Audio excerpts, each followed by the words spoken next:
อันแหละคือเห็นอยู่ในคลิปอยู่อันแหละจังว่ามีปัญหากันบ่น้องเด้อ โดยแม่น เดี๋ยวนี้มาได้บ่เดี๋ยวนี้ ก็ยังเดี๋ยวลงไปเว่าเรื่อง เดี๋ยวว่าจะตอนเพิ่นเมื่อสงกรานต์นะแบบเพิ่นเริ่มเปลี่ยนแปลงไปนะ อืม พอเพิ่นขึ้นมาแล้วก็แบบบ่สนใจน้ำพัวเลยแบบเวลาเฮาไปนั่งใกล้นี่เพิ่นย่างหนีลบหน้า อันนี้คือเป็นในนี้ โดยลองป้าเบิ่งประมาณได้ประมาณเดือนหนึงยังคือเก่าอยู่กันอยู่คนอยู่ไผอยู่มันนะบ่ค่อยเว้าน้องถามยังเพิ่นก็บ่ค่อยปากมีแต่ลบหน้านี้อย่างเดียว ตั้งแต่อันน่ะสงกรานต์ โดย อ่า ผ่านไปได้ประมาณ2 เดือนเนาะลงไปไถนาอยู่พุ่นก็คือเก่าเป็นคือเก่าได้เดือนที่3บัดนี้น้องขึ้นมาไทยพุ่นแล้วน้องขึ้นมาบ้านบัดเห็นผู้ว่าวเพิ่นแท็กกันนะ มีผู้เว้าอีก โดยคบกับเบาชิโนเพิ่นแท็กเขียนลงตัวตกหลุมรักอีกอย่างว่านี่น้องเห็นน้องเป็นเพื่อนเพศกับ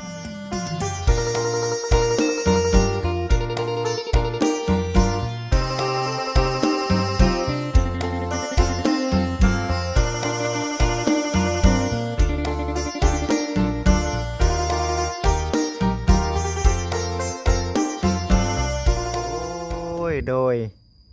กับทักทายสบายดีเด้อกับสบายดีสวัสดี FC ทุกท่านพบพ่อกับบจิตคือเก่าอีกเช่นเคยเด้อพ่อแม่พี่น้องเด้อเมื่อนี้วันนี้เด้อพ่อแม่พี่น้องเอ้ยทางบจิตเองก็พาพ่อแม่พี่น้อง FC มาอยู่ที่เพื่อนของทางน้องถือทองเพิ่นเนาะถือว่าปัจจุบันนี้ก็ยังอยู่ในขั้นตอนเนาะของการจุเนาะ FC เอ้ยเนื่องจากว่าในประตูเนาะดำเนินการนี่แหละดำเนินการต่อไปก็คือเรื่องประตูพ่อแม่พี่น้องเอ้ยแต่ว่าในเรื่องงบประมาณเนาะทางเราเองนี่ก็ยังบ่ทันมีนะพ่อแม่พี่น้องก็เลยต้องได้โจะก่อนเนาะบัดที่นี่ก็คือว่าในเด้อพี่น้องเด้อปานนี้ก็ได้ทั้งน้องๆนมๆก็ออกไปเฮ็ดเวียกเฮ็ดงานอยู่ให้อยู่นาเนาะทั้งน้องถือท่องเพิ่นก็หาก็เข้ามาเนาะทางบริษัทเองก็ได้ว่าสิเข้าไปถามไทยอัปเดตเบิ่งถามไทยทั้งน้องเพิ่นนำเนาะ FCA ว่าเป็นจังใดปัจจุบันนี้ก็ได้เนาะในเรื่องลูกเรื่องเมียเมื่อที่ผ่านมาก็เห็นเพิ่นไปเว้าไปจากันเนาะตกลงกันเนาะเข้าใจกันคักแน่ละบ่เนาะ FC เอ้ยก็ก่อนอื่นก็ต้องกราบขอโทษขออภัย FC นำหลายๆเนาะที่ว่าได้ถามไทยในเรื่องแบบนี้ท่านบ่ถามคือว่าเนี่ยพี่น้องเอ้ยเนาะโมคูหรือว่าทั้งช่องอื่นเขาเจ้าถ่ายลงไปอยู่ว่าซั่นคันเฮาเองบ่ถามไทยมันก็เป็นไปบ่ได้เนาะ FC เอ้ยเพราะว่าเนาะเฮาเองก็ถือว่ารับงานเนาะในเรื่องเฮือนซานดันเป็นทางนี้เกิดเรื่องหยังขึ้นสิ่งต่างๆเฮาก็ถามน้ำแน่สักเล็กสักน้อยเนาะ FC กับมีชื่อว่าจังไรล่ะก็มีคนเนาะทักมาหาบจิตเนาะว่าใช่บจิตน้ำแน่ แล้วก็บอกบจิตอีกเอ้าเนาะจังว่าบอกก็ได้เนาะบจิตบ่ว่าดอกอันใดที่ว่าบ่เข้าใจกันกะบจิตเองก็สิคอยอธิบายให้พังเนาะเฮ็ดจังได๋ฉันพี่น้องเอ้ยมันเป็นเรื่องธรรมชาติทางบจิตเองก็ถ้าหากว่ามันบ่มีเรื่องนี้ก็เฮาก็บ่ถามเนาะ FC เนาะนั่นแหละพี่น้องเอ้ยเนาะบ่ได้ติอยู่เฮือนเนาะล็อกเฮือนเรียบร้อยสนุกกระจากคนบ่ค่อยอยู่เนาะมีสมอยสมีอยู่นี่เนาะโอ้เอาสบายดีสบายดีสบายดีก็มาแต่นะให้ทางแก้วด้วยทางพ่อผมก็อยู่เป็นข้าวชิโน เขาชิโนโดยไปชิโนให้น้องใช่ละเป็นไทยหุดหน้าอยู่หน้าเพื่อไทยหุ่นหน้าโดยกับน้องจ้อยไทยหน้ากับน้องจ้อย ได้ ไถนาไผเดี๋ยวนี้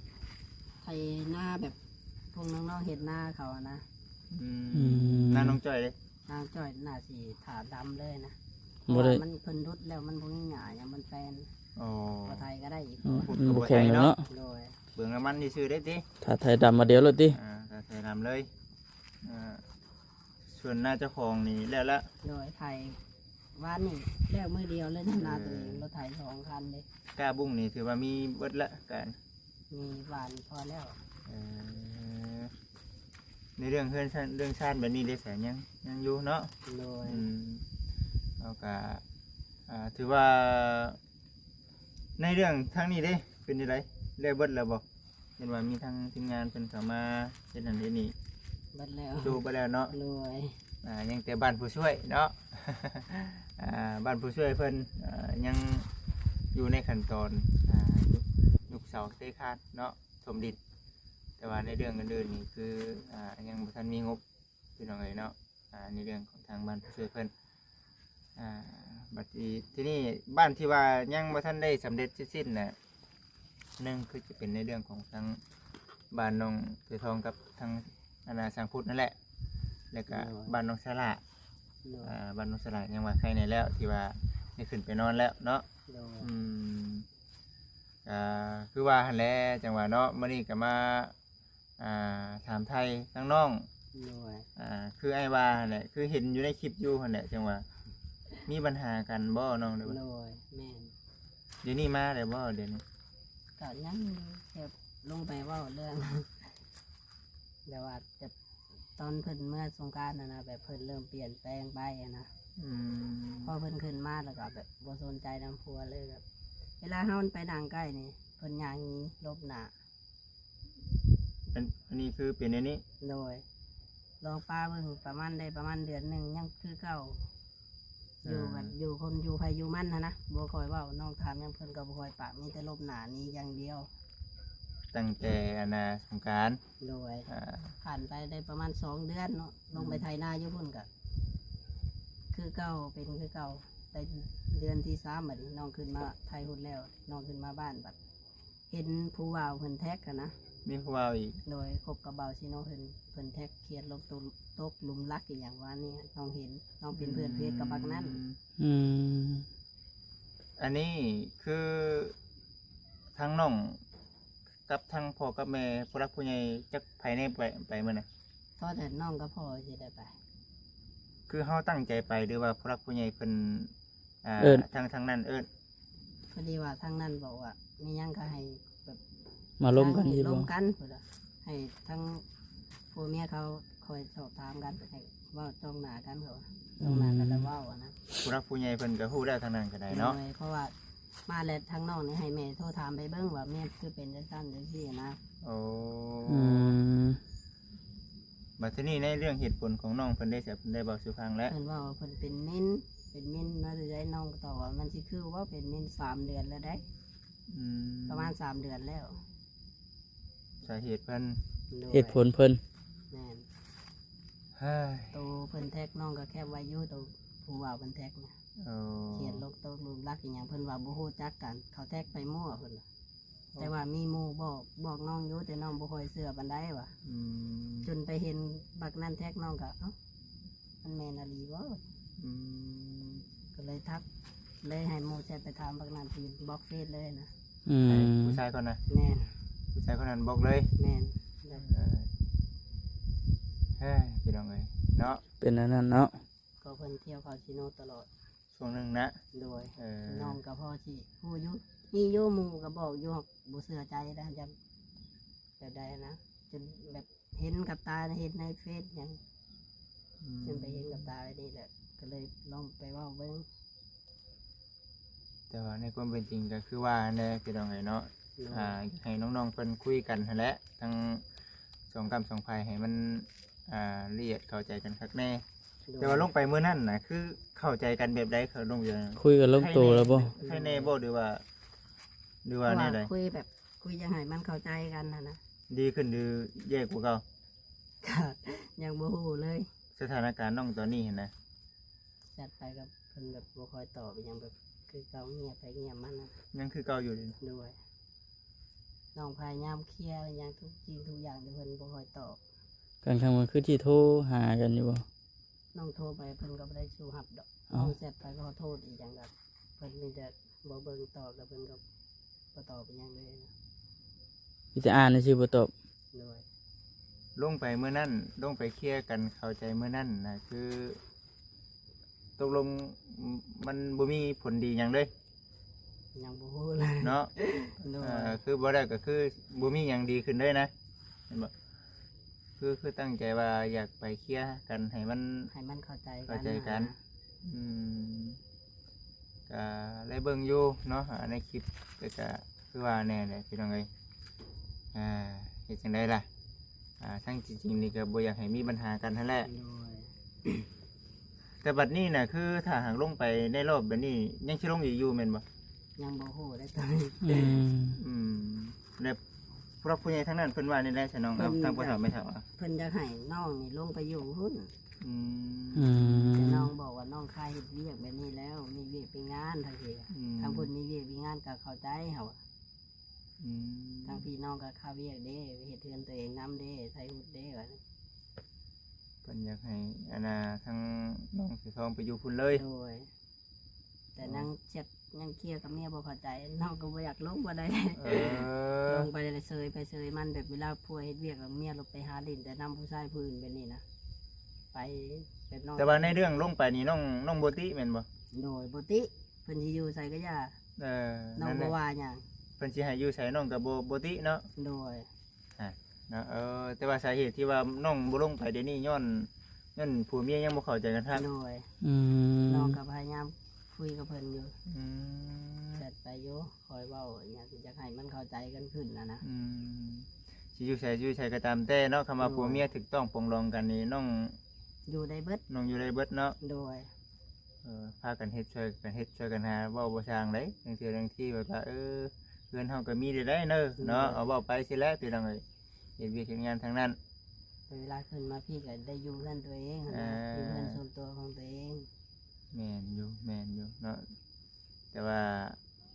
ทางผู้รักผู้ใหญ่ทางนั้นก็อยากให้เจ้าลงไปเนาะ โดย อืมให้ลงไปอยู่ทางนั้นแหละพี่น้องเอ้ยเนาะเอาก็คือตามที่ FC ได้ยินนั่นแหละเนาะโดย ถ้าหากว่าลงไปก็อยากให้คุยกันกับเมียให้กันเข้าใจเนาะ โดยสิคุยกำลังเสร็จพยายามคุยให้มันเข้าใจกันก่อนในสิลง อืมขึ้นมาน้องขึ้นมาได้วน้องแชทไปหาอยู่แม่นบ่ โดยแซดไปอยู่แต่เพิ่นบ่ค่อยตอบอย่างนี้นะ ได้สิเข้าใจกันซะเนาะบ้านนี้เนาะ ผู้หนึงบ่อยากเคลียร์อยากให้มันเข้าใจว่าผู้หนึงบ่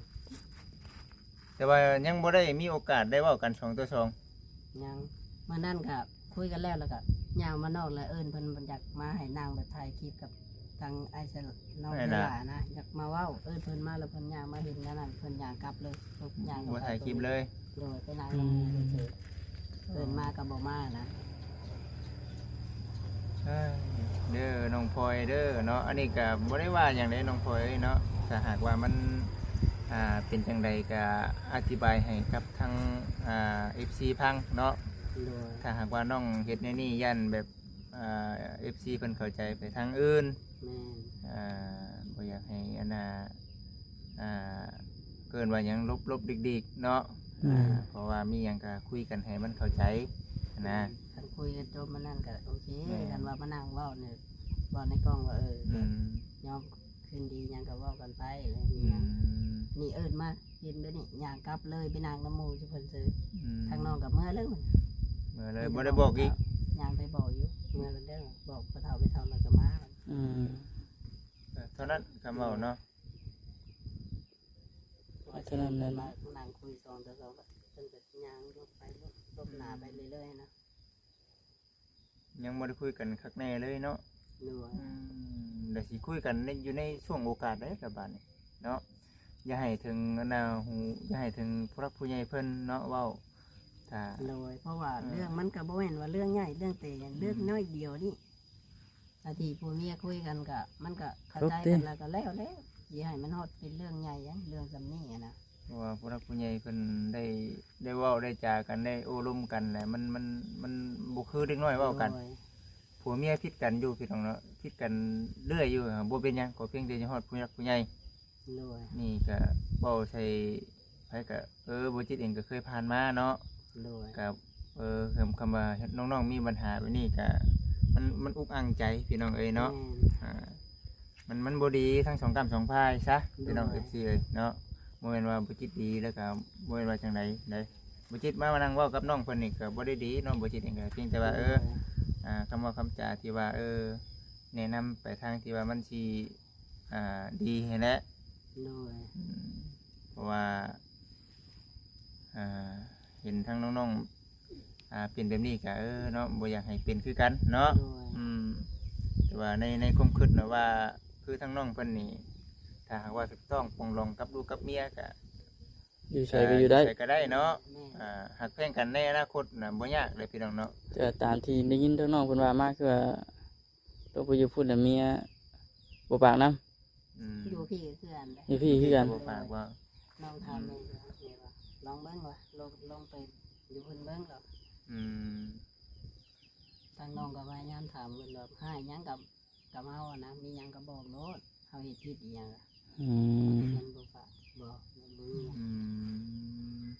แบบอยู่ใกล้กับเพิ่นลบหน้าก็แบบอันนั้นน่ะจับแต่โทรศัพท์กลางคืนมาก็เพิ่นจับโทรศัพท์เสร็จเบิ่งกับไผบ่จักยิ้มใส่แต่โทรศัพท์น้องพยายามจับโทรศัพท์เบิ่งก็เพิ่นให้อะนะ ห่วงโทรศัพท์เลย โดย อืม รหัสเฟซเนี่ยเพิ่นก็เปลี่ยนเบิดอ่ะนะ เอา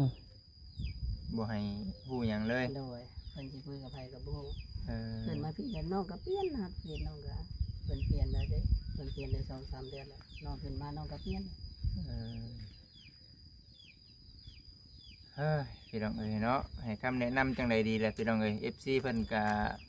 หนึ่งก็คือขึ้นไปทางอื่นเนาะ โดย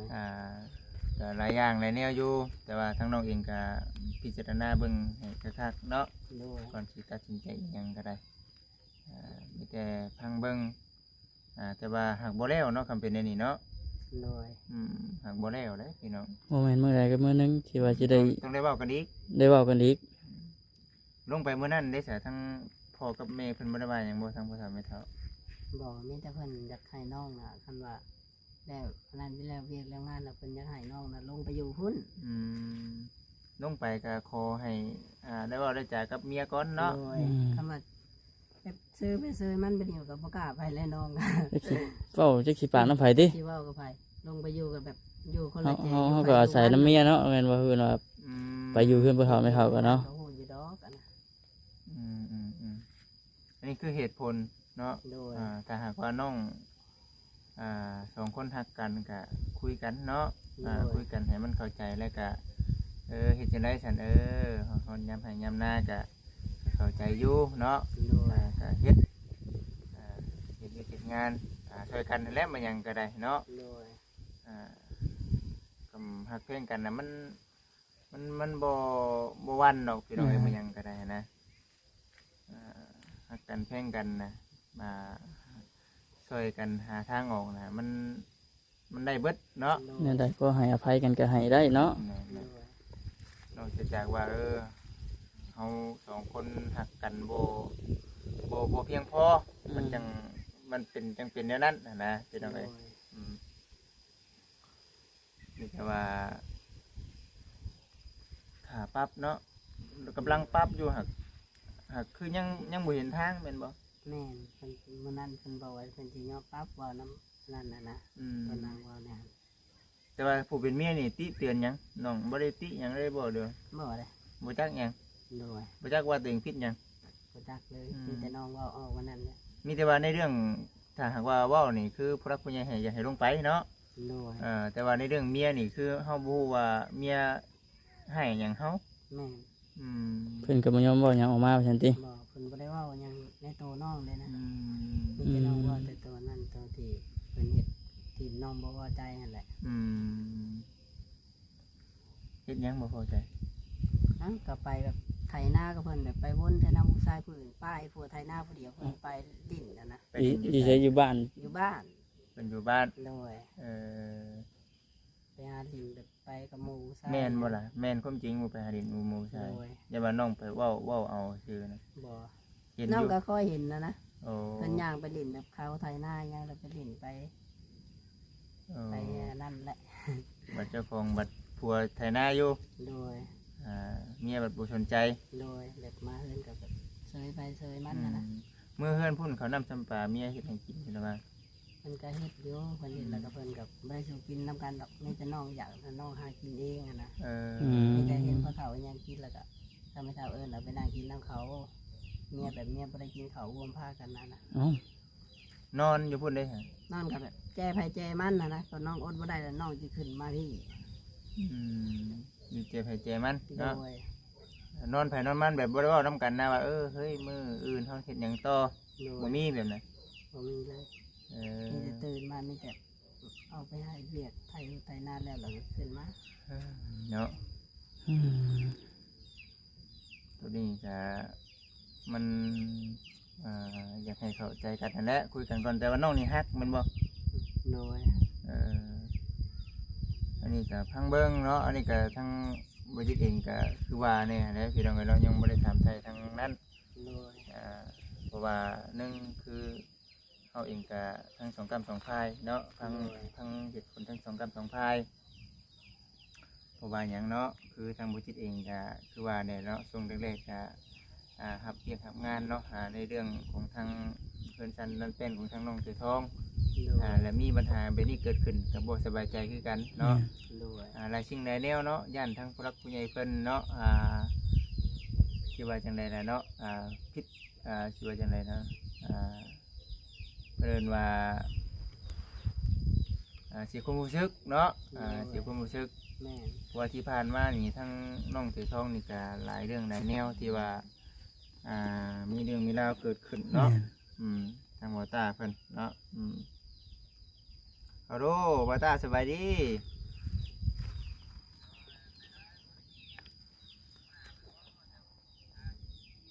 จังหวะเด้อเนาะเพราะว่าตอนนี้บ่จิตอยู่บ้านน้องเสียทองเดี๋ยวสิกลับไปทางนั้น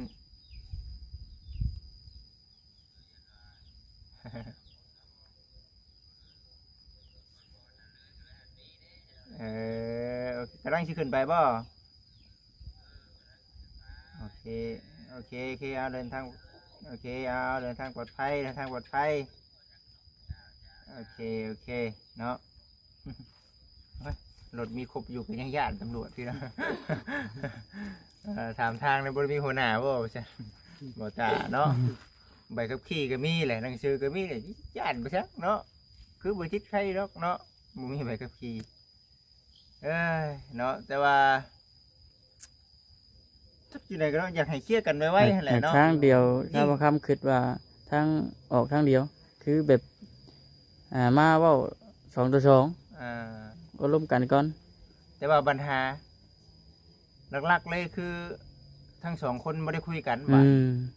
ถ้าหากว่าได้คุยกันแล้วเนี่ยสิว่าใคร คือสีส่วนเอามือแล้วเนาะ มันจัง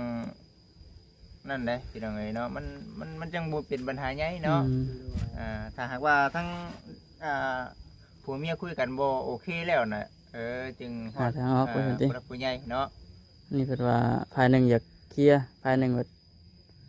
อวยหนานี่ มันก็แม่นความในนั้นบ่แล้วก็พังเบิ่งเนาะถ้าหากว่าน้องพลอยได้ยินก็คือว่าเนาะก็บ่ได้เข้าข้างทางนั้นทางนี้แต่ว่า โดย ทั้งน้องพลอยกับทั้งบ่จิตชาได้บ่ได้จาเนาะก็เป็นคนที่ว่านิสัยดีอยู่เนาะเว้าจานำก็ถือว่าก็โอเคอยู่นะพี่น้องเอ้ย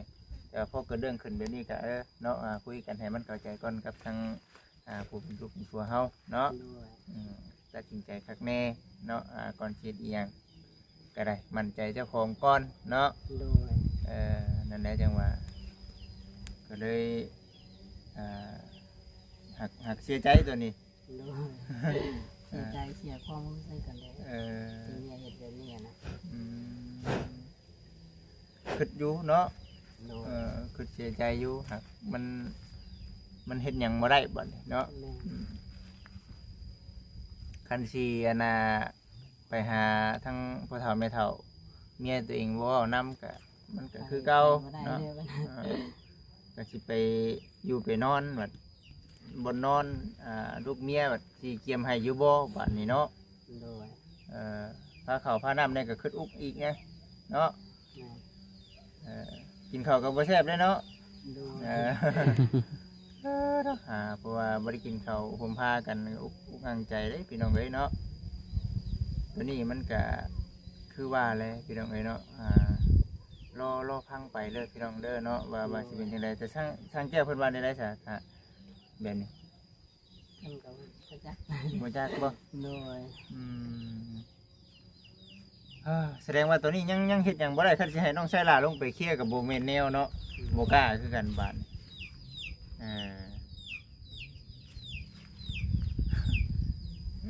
พี่น้อง FC เอ้ยพังเบิ่งไปนํกันพี่น้องเนาะรอติดตามรับชมสิเป็นแนวใดแต่มื้อนั้นคือเว้าปังมื้อนั้นทางน้องพลอยเพิ่นอยากให้บ่ มาสิแม่นนะ เว้ากันย่าน้องว่าเถียงเราล่ะ บ่เถียงเนาะ โดยอันจะเว่าแห้งกว่าจันมันแห้งผิดหลายไปนะ คันเว้าแฮงผิดเด้เนาะ โดยเพราะว่าน้องจะปรับความเข้าใจกันน้องบ่ได้ต้องการนี่ เอามีแต่บ่ขออนุญาตนำหักแพงกันก็อย่าเอาเหตุผลที่ว่าบ่ขออนุญาตนำเป็นมิ้นซะเนาะมันพังไปพังมามันคือรู้สึกว่าบ่ขึ้นปานใดเนาะแต่ว่าก็ เว้นขนาดประมาณ7-8 มื้อน้องเพราะว่าอยู่นี่มัน2 เดือน 3 เดือนเลยเทียบไปมาเป็นลบหน้าลบตาคือเฮ็ดคือแบบคนสร้างกันนี่นะต้องตรงเลยนะ เนาะนั่นแหละก็เข้าใจอยู่ว่าลูกของผู้หญิงมันอาจสิเจ็บสิปวดเป็นความเพิ่นว่าแต่ว่าก็เจ็บปวดสำใดก็เบิ่งเอาหั่นแหละเนาะลูกผัวมันเป็นไปในนี้แล้วระบาดนี่คันสิเอาอารมณ์ที่ว่าตัวนั้นมาเป็นหลักนี่มันบ่ได้เว้ากันจักเทื่อได้เนาะตัวนี้นะ โดย นี่จะพิจารณาช่วยกันเนาะ โดย ว่าสิเฮ็ดจังไดให้ทางออกไปนํกันถ้าหากว่าฮักแป้งกันอยากสร้างอนาคตไปนํกัน โด ก็ ย ปรับความเข้าใจกันไหมเนาะ โดย นั่นแหละสันพี่น้องเอ้ยคือสิประมาณนี้แหละมื้อนี้มาก็คืออ้ายว่าเนี่ยหั่นแหละมาเบิ่งเพิ่นเบิ่งชันก็น้องก็เฮ็ดบันดอกบันไดก็แล้วเด้เนาะ โดยยังแต่โบกคนใดก็ ยังแต่โบก โดย หาเบียกงานเพิ่นแล้วไงทั้งน้องเสือทองก็ได้ โดยเพราะว่าช่วงนี้ค่าไทยหุ่นหน้าเลยไม่ได้โบกนะ ผู้ใดบัดเฮ็ดแล้วจังขึ้นมาเนาะจังมาเฮ็ดต่อก็มามีอันนั้นก็ได้มาเบียกนักเบากะสู่ไปนำกันผัวกับเมียเนาะ โดย ในนั้นแหละพี่น้องเอ้ยเนาะในนั้นบ่ครับคือสิประมาณนี้แหละจะมีความคิดว่าในใด นั่นแหละต่างภายต่างปรับมาแล้วปรับอวยหนาเขาหากันเว้าปรึกษากันอย่างหน่อยกันให้ได้ซะมื้อหนึงเนี่ยให้ได้พ่อหน้ากันจู่ชองตัวชองได้ร่วมกันให้สิเข้าใจอยู่ดอก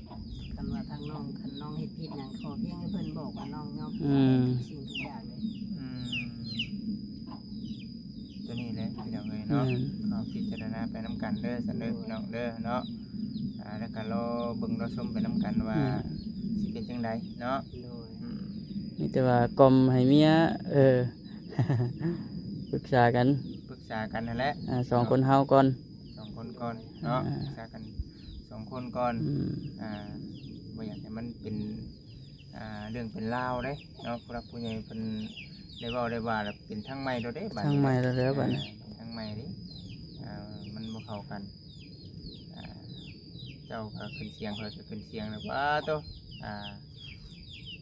มันบ่เข้าใจกันเนาะเอามีแต่สิประมาณนี้เด้อน้องเด้อ โด เดี๋ย ยว สิเป็นจังได๋สิออกไปนอกไถนาคือเก่า โดยย่อไปหาไทยหุ่นหน้า ก็อีกประมาณจักมื้อหน้านึง ประมาณ2 มื้อกันแล้ว ประมาณ2มื้อแล้ว โดย 2มื้อก็คือสิแล้วก็กล้าได้ยาวเลยกะ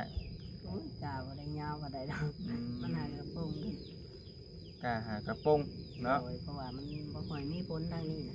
ฝนตกก็ไป แบบนี้แหละบ่ค่อยแห้ง ล่วงไปเลยเนาะ โดย บ่ค่อยแห้ง น้ำตามให้หน้าก็บ่ได้มีเลย เออ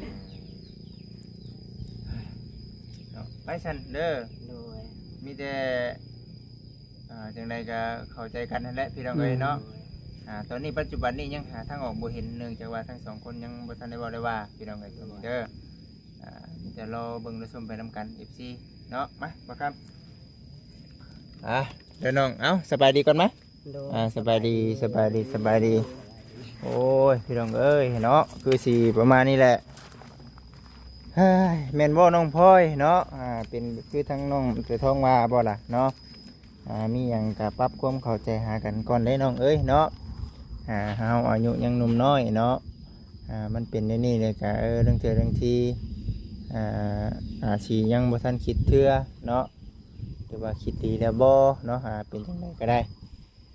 เฮ้ยเนาะไปสั่นพ่อแม่พี่น้องเอ้ยตัวนี้ทางบริษัทเองก็ถือว่าโอ้ก็ต้องกราบขอโทษขออภัย FC นำไม่หลายเนาะที่ว่ามันเกิดเรื่องแบบนี้เกิดขึ้นพี่น้อง FC เอ้ยมันเกิดขึ้นแบบนี้ก็บ่อยากมันก็บ่ดีซะพี่น้องเนาะในเรื่องในราวนี่ FC เพิ่นก็คอมเมนต์ในเรื่องว่าน้องพลอยเป็นอันนั้นน้องพลอยเป็นอันนี้เนาะก็คือว่าแน่แหละน้องพลอยเนาะแต่หากว่าได้เบิ่งคลิปนี้ก็ช่วยอธิบายแน่เนาะเอาปะไปหึงปะไปเยืดปะไปยาวรายเดียวมันสิเป็นเรื่องเป็นราวเนาะเนาะ FC เอ้ยเอาสำหรับคลิปนี้เนาะขอให้ FC อยู่ดีมีแห้งผิดพลาดประการใดครับขอโทษขออภัยนำในหลายสำหรับคลิปนี้ขอกล่าวคำว่าสบายดีเด้อพี่น้องเด้อ